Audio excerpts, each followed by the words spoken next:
మహేష్ గారిది నగరాన్ని బుడమేరు ముంచెత్తేలా చేసి పడుగుల జీవితాన్ని చిన్నాభిన్నం చేసి వారి ఆర్థిక పరిస్థితిని కోలుకోలేనంతగా దెబ్బతీయడానికి కారణం మీ కళని నిజం చేసుకోవడానిక.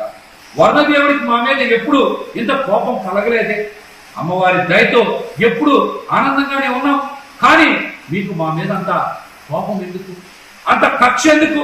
చంద్రబాబు నాయుడు గారు మీరు ఖచ్చితంగా ముఖ్యమంత్రి హోదాలో మాకు సమాధానం చెప్పాలి.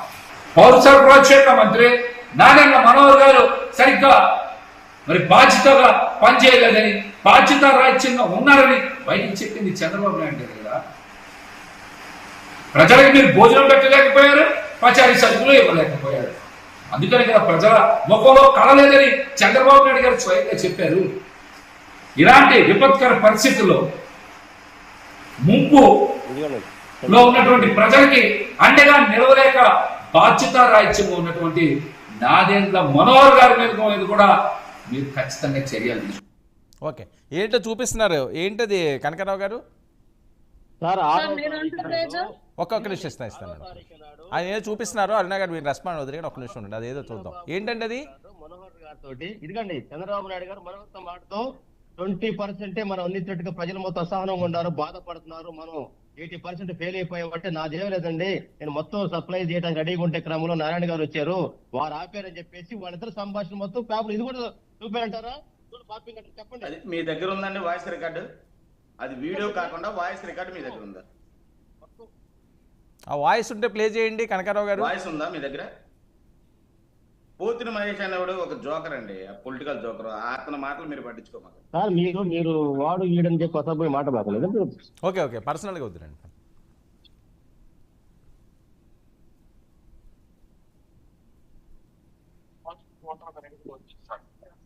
ఈరోజు అన్ని మొత్తాలు చూస్తే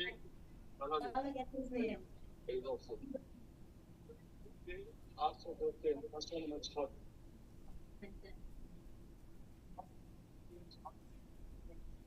సార్ ఇది మొత్తం స్ట్రోల్ అయిందండి. ఇది మొత్తం చూసారు చూడండి. ఇది మొత్తం పేపర్కి వచ్చింది. అన్ని అరుణ గారు రెస్పాండ్. అసలు స్టార్ట్ అయిందా 6వ తారీఖు. ఓకే, మాట్లాడొచ్చండి. మాట్లాడండి అరుణ గారు.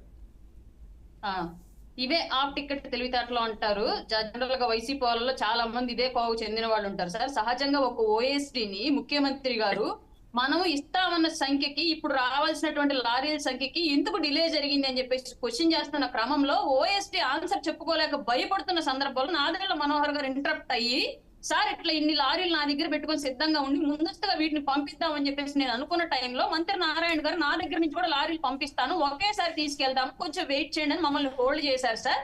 దాని వల్లే కొంచెం డిలే అయిందని చెప్పేసి మంత్రి హోదాలో ముఖ్యమంత్రి గారికి ఆయన సమాధానం ఇచ్చుకున్న సంఘటన అది. దాన్ని కూడా మీరు మాట్లాడేది చెప్పండి. ప్రజలకు అసలు ఎప్పుడైనా ముఖ్యమంత్రి ఒక మంత్రితో మాట్లాడితేనా, ఒక ఓఎస్డీ ఏం చేస్తాడో చెప్తేనా, ఒక మంత్రి శాఖ అతను దేనికి అక్కడ తెలియనిస్తేనా ఇట్లాంటివన్నీ జరుగుతాయని చెప్పి తెలియడానికి ముఖ్యమంత్రికి మీ క్యాడర్ కి కనీసం జగన్మోహన్ రెడ్డి టైంలో ఒక ముఖ్యమంత్రి హోదాలో ఉండి ఏ మంత్రితో అయినా సరే అతని శాఖకు సంబంధించిన సమీక్ష ఒక ఓఎస్డీ తోటి అతని కర్తవ్యం గురించి ఎప్పుడైనా డిస్కషన్ చేశాడా? అట్లాంటివి చేస్తే ఇట్లాంటివి భూతద్దలు పెట్టి చూడాలి అన్న విషయాన్ని మీరు గ్రహించగలుగుతారు. భూతద్దలు పెట్టకూడదు అన్న విషయాన్ని మీకు అది తెలియదు కాబట్టి ఇవి భూతద్ద పని ఏం చేయాలో తెలిస్తే అవతల పని ఏంటో గ్రహించే సామర్థ్యం మన దగ్గర ఉంటుంది. మనకు పని తెలియనప్పుడు ఏమవుతుంది? ఇది అవుతుంది. ఏదో చెప్తున్నారు, చెప్పండి సార్. ఒక మాట మాట్లాడండి కనకరావు గారు. సివిల్ సప్లై మినిస్టర్ గారిని చంద్రబాబు నాయుడు అడుగుతున్నాడు, ఏమయ్యా మనం ఏదైతే ప్రజలకు అందించినటువంటి నిత్యావసర వస్తువులు అన్నింటిలో